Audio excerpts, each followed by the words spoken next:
Welcome to the Nitpicking Nerds. Today, we're going to talk about 10 different cards. 10 cards that are highly played in Commander, but are they worth buying?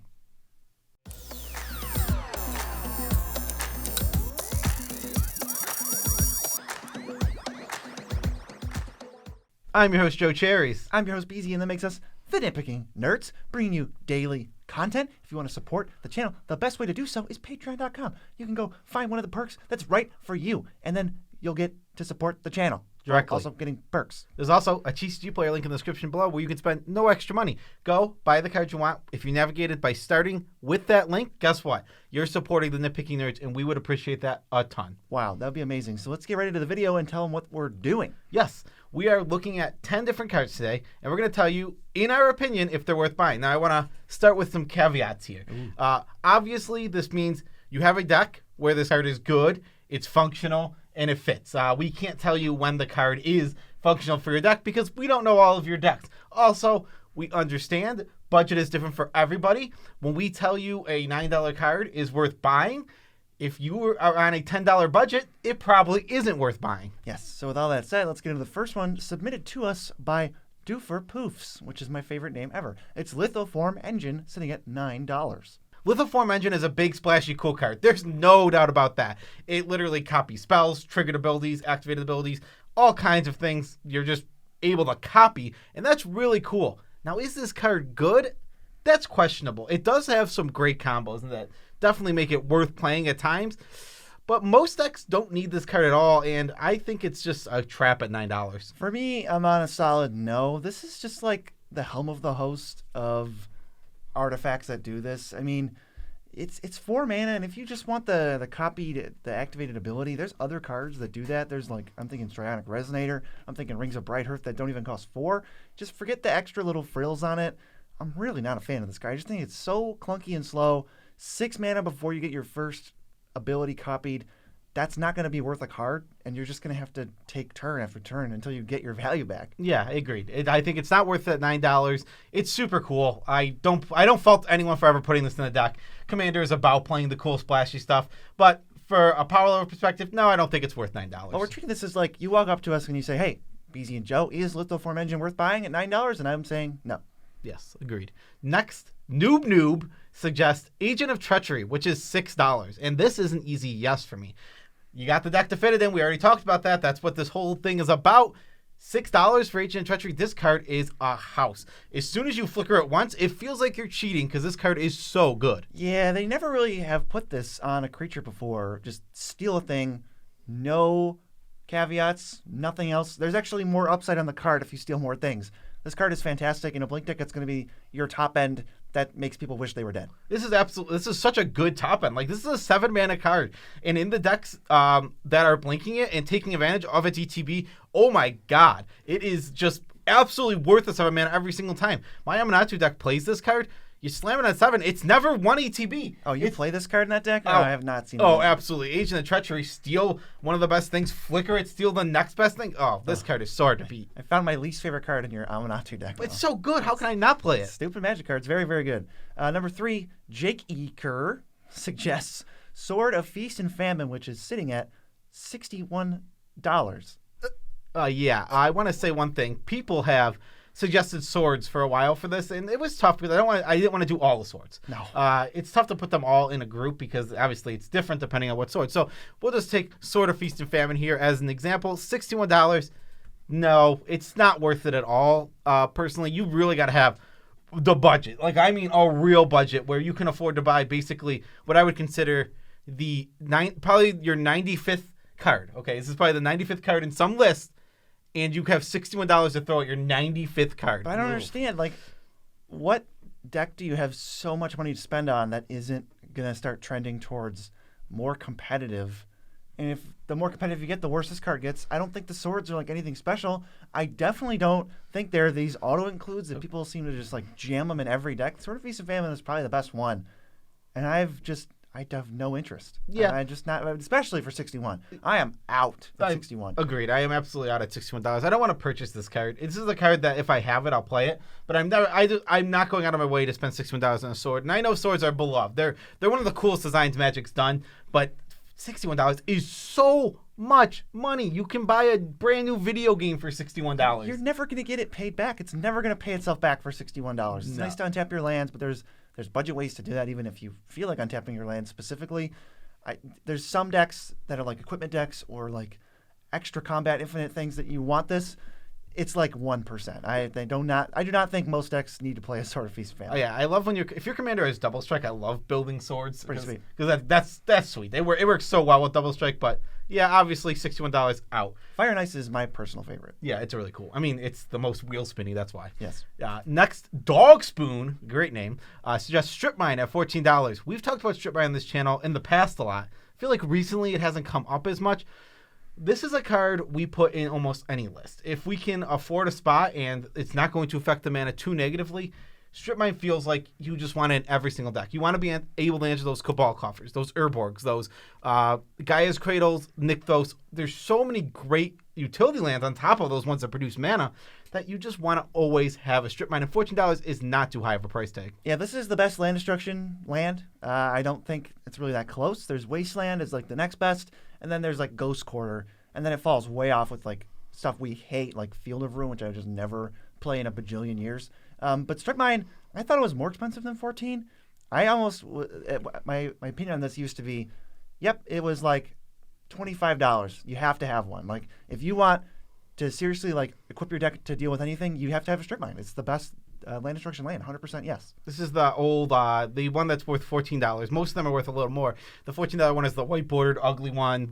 You have to get a gross looking one to get it for $14. But yeah, Strip Mine is absolutely a necessity of Commander, especially as you start seeing bigger and better lands in your meta. Every single one of my decks, until I hit 4 colors, is going to include a Strip Mine, and I can't imagine not putting it in. The only reason I don't put it in all my decks is I don't have all the Strip Mines. And that's the only reason. Literally the only reason. Right, but it's suboptimal when we know that we need to get some Strip Mines. Yes. Number 5 here, submitted by the True Angle of Fitz. The True Angle. The True Angle of Fitz. There's Angel. There's True Angel of Fitz. Nailed it first time. First try. No warm-ups. Snapcaster Mage is at $45, but is it worth buying? This one's pretty tough. I'm going to say no for $45. That's a lot of money. Snapcaster's not even anything particularly busted. It's really, really, really, really good in Standard and Modern. It's been one of the best cards in those formats, but I don't think, like, that's why that's costs so much money. And B,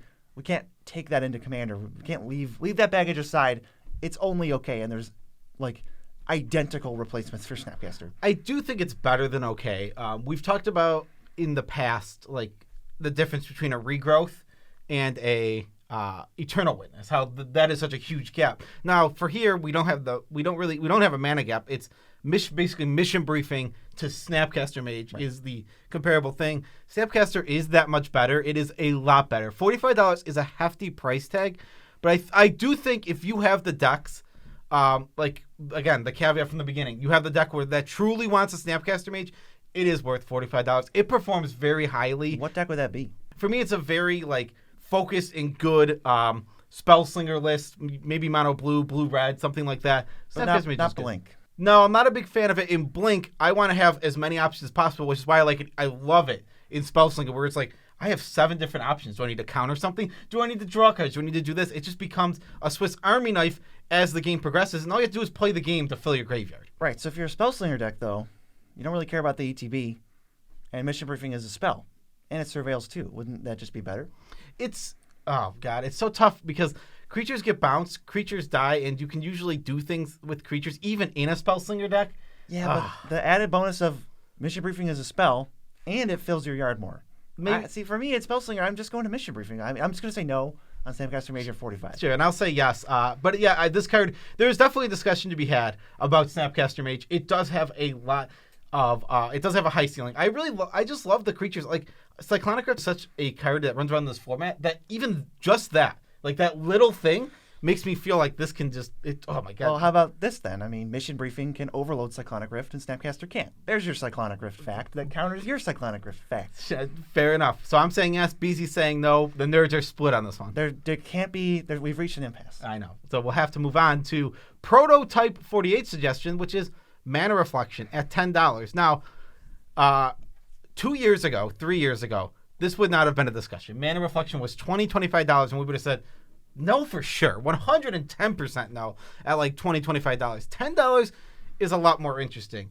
If you want to play the big, giant, huge mana deck, sure. But on average, no, Mana Reflection just doesn't go in a lot of decks overall, so I'm not interested in it. For me, it's so hard, especially the way I play. I cannot get behind a mana doubler. I think when you're spending so much mana, I wanted some immediate impact. Just because you spend 6, even if you have 3 lying over, Mana for Reflection produce 6. I think a lot of people don't think about the math of Mirari's Wake and Mana Reflection, where next turn you get double, but you spent your whole turn this turn to do it, so it's really the same, and then you need to untap again, and once you do that, you're going crazy. They're just like really good rituals, but they cost a lot, and they don't do the ritual thing right away. They have like suspend. I've never been a huge mana doubler guy, and I'm just going to say no. Yeah, I would. I think this one is super meta dependent. If you play in a meta where untapping with a 6 mana enchantment is totally plausible and the removal is not crazy, yeah, this is much better. But if you play in a more competitive meta where there's the 1-2 mana removal spells everywhere, nothing's gonna stick on the board that's really this important, especially when people know what's gonna happen. If you untap after this, it's going to just be insane. It's just meta. I would say no, because most of the time you don't want a card like Mana Reflection, in my opinion, but sometimes you do, but no. Maybe people who only follow our advice should just not, because I'm not going to ever suggest to play Mana Reflection, really, unless we're in some specific, like, we got to do this achievement. Well, Mana Reflection might be the best way to do that, but in general, Next, United Away. It's just Peripherals, God of the Forge, and this is $17. Peripherals is a great payoff for tokens, infinite combos, a lot of different decks love this card. And guess what? Peripherals is worth $17. He is so good. Every single creature enters the battlefield deals 6 damage because you have 3 opponents. That's just scaling so hard. If you have 20 enter the battlefield, you basically win the game. Now, that's pretty crazy to think about. Peripherals is so strong. I looked at Peripherals and I went, $17? That's it? I would say this is worth it at $34. This is like an irreplaceable, indestructible thing that you just cannot get this effect anywhere else. The Impact Tremors is really good, and it's the closest we have, and it's like twice as bad. Yeah, exactly. The indestructible, these gods, the Peripherals, there's the Thassa that blinks at the end of turn. When you can take an effect that you want, you just want this effect generically. You might play the 4-mana artifact or the 4-mana enchantment where like it doesn't have indestructible, it doesn't become a creature, and it doesn't have give your guys battle cry. Yeah, exactly. You might just play that card. Like, that's already interesting. Now it's indestructible. You're 110% in for these kind of cards.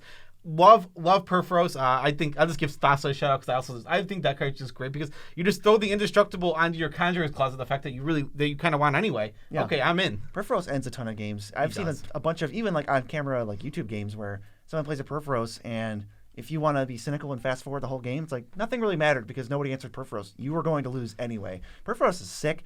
I love that they just gave you the 2 in a red +1/+0 for free. That is like, even that is pretty relevant. One of the most relevant God activated abilities. Yeah. Moving on to Eddie Road Dog. His suggestion is Triumph of the Hordes, and this is $16. This is a card that has not been reprinted in forever. Ever, I think, right? I mean, maybe it was a mystery booster or something? Yeah, it just hasn't been reprinted, and for that reason, it just keeps going up. I, personally, don't like this $16 overrun.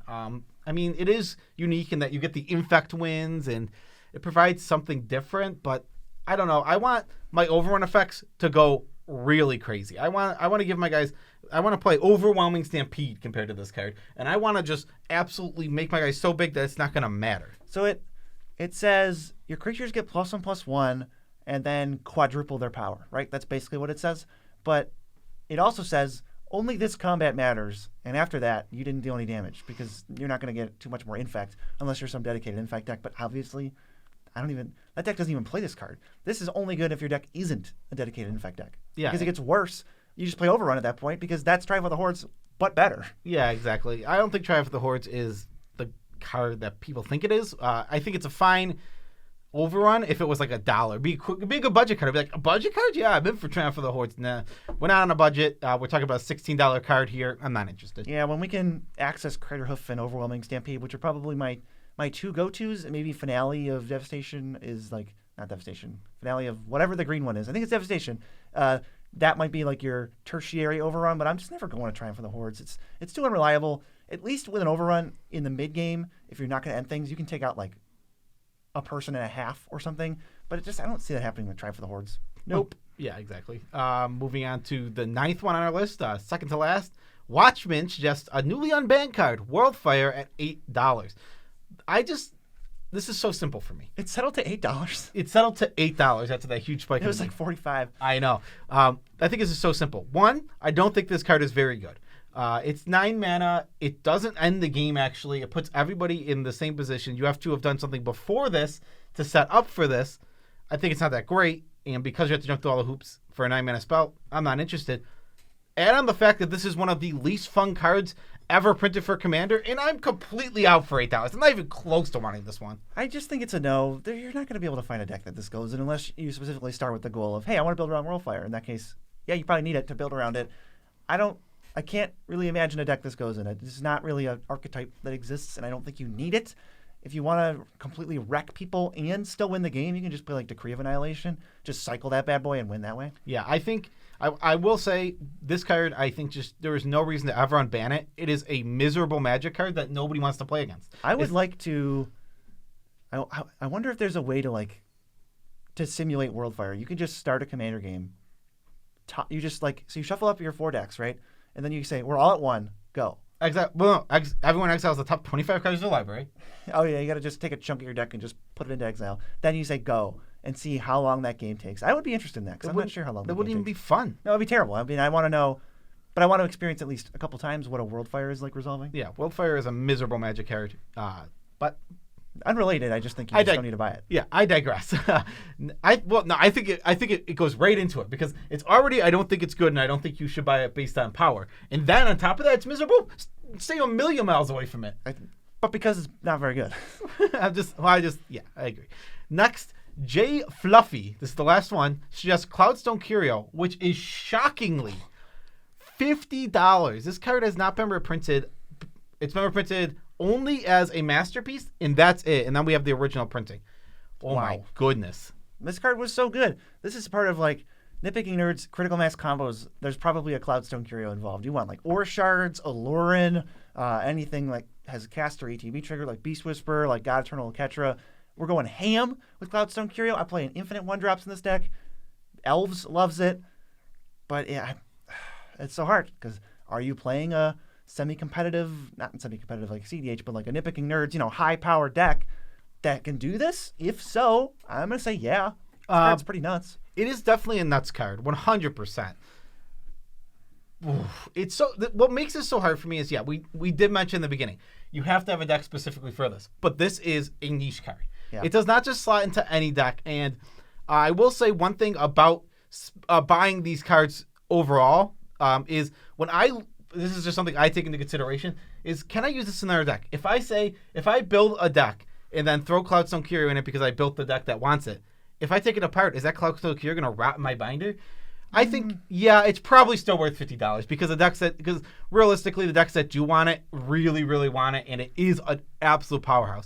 But I think something to consider with these kind of cards is if you're a guy who takes apart decks, rebuilds decks, and all of that, Cloudstone Curio might not be worth it because it doesn't go in that many decks. If your decks have a long shelf life, then I would say yes. Yeah, especially if you say, how do I win? And Cloudstone Curio is one of the important parts of how do I win. If you maybe can't win without it, or you have to add 2 or 3 cards to your combo, then yeah, I'm in for buying a Cloudstone Curio at $50. Yeah, $50, which is just a shocking price. This card just needs a reprint. It's plain and simple. This card is not seen a reprint, a real impactful imprint since, was it Ravnica? It's so old. It got a masterpiece. That doesn't really count. So we need a reprint of Cloudstone Curio. I want a Sword of Feast and Famine reprint so that I can tell you still not to buy it at $20.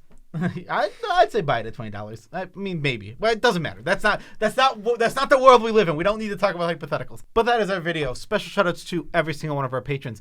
We say it all the time. The best way to support us, Patreon.com. You go there and you just get your name scrolling here, and you're supporting the channel directly to help us make daily MTG content. Yes, and by the time you're watching this video, we have hit 50,000 subscribers, and we're going to be working on that P.O. Box opening, unboxing, un-P.O. boxing video very, very soon. Potentially for Wednesday, if we can get all the stuff. It depends if we can get it all from the post office quickly. We'll see. Also, TCG Player link in the description below. This is the link that takes you to TCG Player, and when you go through the link, you are supporting the nerds whenever you make any purchase on there. So if you're going to buy Magic cards, use our link, please, and we would appreciate it very, very much. Yes, and I mined the whole thing very, very perfectly. How about a tidbit about our lives after I talk about the Discord, which you can join and come play Commander and share memes and talk to us and DM on us and ask for advice? How about that tidbit, Joe? Tidbit about our lives. You know, I don't mind sharing personal stuff on this channel. Ooh. I've been talking to my ex. I just thought I'd throw that out there. It's just an interesting thing. I know it's a very common thing. People get back with their exes. So I am in the boat of considering getting back with my ex, which I think might be a good idea. I don't know. We'll see. I just thought, gotta do a tidbit about our lives. Might as well share something a little personal. It's getting real personal. Should anyone get back with their ex? Are people who get back with their exes weak? Should you never not get back with your ex? I want to hear from the people listening to this. Getting back with your ex does not inherently make you weak. Let's see what they say. Have you ever gotten back with your ex? I What hope- percentage of Nitpicking Nerds viewers have broken up with someone and then gotten back together with them? I really hope that nobody has because that thought is harmful. What, the weak thing? If you associate with if you get back with your ex, you're weak. That's very, very bad to put together. That's context dependent, I think. Extremely whether someone context- is weak is probably independent of whether they got back with their ex. Yeah, definitely. But that is our video. Peace out, Tribe Scout.